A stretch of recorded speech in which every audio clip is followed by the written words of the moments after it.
O convento de São Francisco do Monte, em Viana do Castelo, está em ruínas e um grupo de cidadãos decidiu criar também um grupo de pessoas de forma a agregar para que possa vir a ser possível a recuperação do edifício construído no século XIV.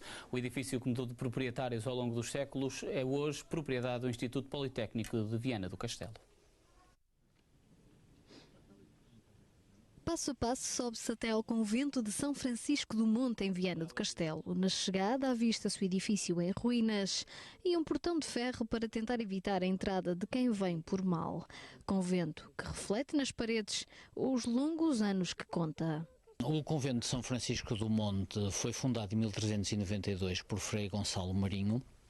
Depois, ao longo dos séculos, teve uma grande atividade religiosa e várias fases de alterações ao próprio edifício. A igreja, por exemplo, é do século XVIII e a partir do momento em que foi construído o convento de Santo António, em 1612, os frades em 1625 passaram para outro convento e isto serviu só como oratório, no entanto ainda continuavam aqui alguns. Foi passando de geração em geração até chegar ao Rui Feijó, com que eu tive a oportunidade de entrevistar no início da década de 90, que na altura, porque não tinha posses para restaurar o edifício e como estava a ver a sua degradação, falou com o então provedor da Santa Casa da Misericórdia, Dr. Oliveira e Silva, que ficou com o convento e ao longo de vários anos foi tentando que ele tivesse algum fim em concreto. Local onde ainda há poucos anos se cumpriam tradições religiosas características de uma localidade de pescadores. Quando chegavam ao convento, o que é que faziam? Tinham que ser meninas, tinham que ser donzelas dos 7 aos 12 anos, iam apanhar azevinho e antes de apanhar o azevinho diziam: azevinho, meu menino, aqui te venho apanhar para dar sortinho ao barco, no colher e no largar, no vender e no comprar. Depois enchiam a boca de vinho e borrifavam o azevinho, borrifavam a planta, retiravam depois, arrancavam o azevinho e iam para baixo e punham nos barcos antes de irem para o mar. Agora, o objetivo de um grupo de cidadãos é caminhar para que o convento possa ser recuperado. Sendo propriedade do Instituto Politécnico de Viana do Castelo, já se tentou a classificação do monumento e, por falta de verbas, nunca se conseguiu dar-lhe um propósito. Nós queremos criar ali um centro de competências e de formação avançada, como quase todas as universidades têm, que permitisse inclusive formação em regime residencial e que permitisse o desenvolver de um conjunto de atividades de caráter cultural, de caráter mesmo recreativo. Trata-se de um monumento que não foi sequer classificado como monumento nacional, o que pode ser uma oportunidade, mas também tem o outro aspecto, não é?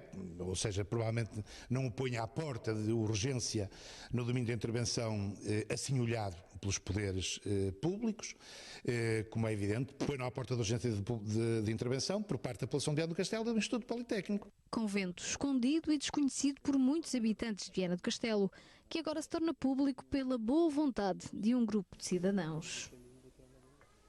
Um grupo de cidadãos que acabou por ser impulsionado pelo nosso convidado e agora Paulo Vilaverde, mentor neste projeto de recuperação. Boa tarde, obrigado por estar aqui no Porto Canal, no programa Territórios. Em nome do grupo. Como é que surge esta ideia? Porquê é que tomou esta iniciativa e, no fundo, também um pouco percebermos como é que um convento tão antigo como este acaba por chegar a este estado de abandono como acontece agora? Exato. Trata-se de um convento, como aqui foi dito, praticamente da fundação da nacionalidade, 1392, mas que se encontra desde meados do século passado num estado de degradação cada vez mais avançado. Como aqui também foi explicado, desde que as ordens religiosas foram expropriadas dos seus bens e o convento deixou de ser habitado em 1834, que a sua utilização passou a ser praticamente nula e o imóvel veio-se a degradar. Em meados dos anos 50 da década do século passado, século XX, o imóvel estava já a degradar-se acentuadamente. No entanto, continuavam a existir estes ritos religiosos das nossas gentes da Ribeira que o frequentavam, mas era necessária uma intervenção. A família Feijó... E não foi feita nenhuma intervenção? Não foi feita nenhuma intervenção. Eu penso que a intervenção que foi feita foi a família Feijó tê-lo doado à Santa Casa Misericórdia na expectativa que ali pudesse ser desenvolvido um projeto de requalificação e de recuperação do imóvel. Tal por vicissitudes diversas não foi possível e o Instituto Politécnico, sabendo, como disse o professor Rui Teixeira, do interesse da Santa Casa Misericórdia em vender o imóvel, adquiriu para fazer lá um centro de conhecimento. Houve um processo prolongado de tentativa de classificação de edifício que impediu as candidaturas de projetos concretos aos quadros comunitários e chegamos a 2013 com um despacho de arquivamento do processo que poderá agora continuar. Eu sei do interesse do Sr. Presidente da Câmara de Viana do Castelo, com quem tive a oportunidade de falar há minutos ao telefone e com quem agendei uma reunião em nome do grupo para a próxima semana, de classificá-lo como imóvel de interesse municipal. Devo aqui fazer um parêntese e dizer que é um abandono aparente. Ou seja, o imóvel está em ruína, a ruína é acentuada, mas o Instituto Politécnico tem vindo a cuidar da limpeza da vegetação mais agressiva, tem vindo a recolher e recolheu as peças arquitetónicas mais importantes, nomeadamente as imagens recentes que estão nos seus serviços centrais. E note, eu queria aqui fazer outro parêntese, que quando a aquisição, o projeto era de recuperação de património do Alto Minho. Foi recuperado o edifício do ex-BC9, um quartel em Viana do Castelo, o Convento de Trofóis em Ponte de Lima e também mais edifícios, nomeadamente uma escola que existia. Só faltou mesmo este convento. Deixa-me fazer também uma pergunta, se é algo certamente que denota a dimensão e a vontade das pessoas de Viana do Castelo em recuperar e ver este edifício novamente ativo. Mais de 700 pessoas a mobilizarem-se para... 7.500 para disponibilizarem-se para tornar novamente, diria eu, habitável, no sentido prático, utilizável pela população. O nosso objetivo é esse, foi despertar consciências. Eu acho que é uma frase que define a ligação da população a este edifício, a este património edificado, que é um património de afeto. Houve uma geração que ali cresceu quando a malha urbana de Viana do Castelo ainda distava cerca de 2 km do local onde se encontra o convento na Encosta de Santa Luzia. Neste momento, a malha urbana encontra-se a escassos 700 metros dos acessos à Quinta São Francisco e ao convento, ou seja, torna possível o acesso muito mais rapidamente e até uma intervenção. Mas era o local onde uma geração brincou às escondidas, brincou com passeios de bicicleta, foi fruir da natureza e havia essas memórias. Há pessoas também, como aqui foi dito, que não conheciam sequer a existência do convento de São Francisco ou já a tinham esquecido. Mas é um local mágico, é um local com um encanto muito especial e daí nós entendermos que era importante, e quando eu lancei este movimento foi com base na expectativa de fazer um passeio local com os meus filhos para lhe mostrar o sítio onde brincava quando era menino e nunca esperei, honestamente, ver esta adesão. E fiquei contente porque mostra que as pessoas ainda se movem por causas, por causas de recuperação do património, causas sociais, causas culturais e a adesão tem sido fantástica. Acha que o primeiro passo está feito? O que é que agora é necessário para que efetivamente a vontade seja colocada em prática? Eu acho que o primeiro passo ainda está a ser dado, que é dar visibilidade e tornar esta vontade efetiva, congregar esforços.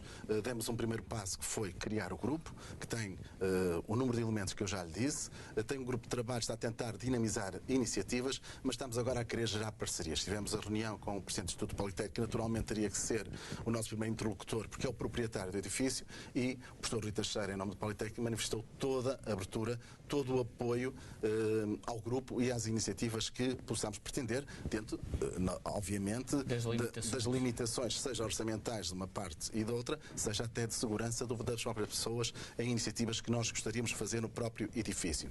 Nós gostaríamos, numa primeira fase, envolver uma série de colóquios que mostrassem às pessoas a história, contassem às pessoas a história do convento, mas que também constituíssem um fórum de debate de ideias sobre o que é que ali pode ser feito a curto e médio prazo. Eu julgo que pode haver uma intervenção, e tem sido vinculada num grupo de intervenção de curto prazo, que não é nada de novo, mas que replica um bocadinho daquilo que foi feito em Sintra, no Convento dos Capuzes, que tem a ver com a recuperação da ruína enquanto ruína, tornando-a visitável e um espaço para que possa ali haver manifestações diversas de cultura, desde as artes plásticas, à música, a toda uma espécie. Eu recordo, por exemplo, e sei que vocês fazem essa cobertura habitualmente, que o Mário Rocha, meu amigo Mário Rocha, faz a arte na Leira, e aquilo podia ser um espaço de parte no convento, para as artes plásticas. Mas temos também o neopop que se realiza em Viana do Castelo com muito sucesso e que é agora a candidata a prémios, permita-me a referência, que tem dado também apoio. Os organizadores vão connosco para a semana visitar o local,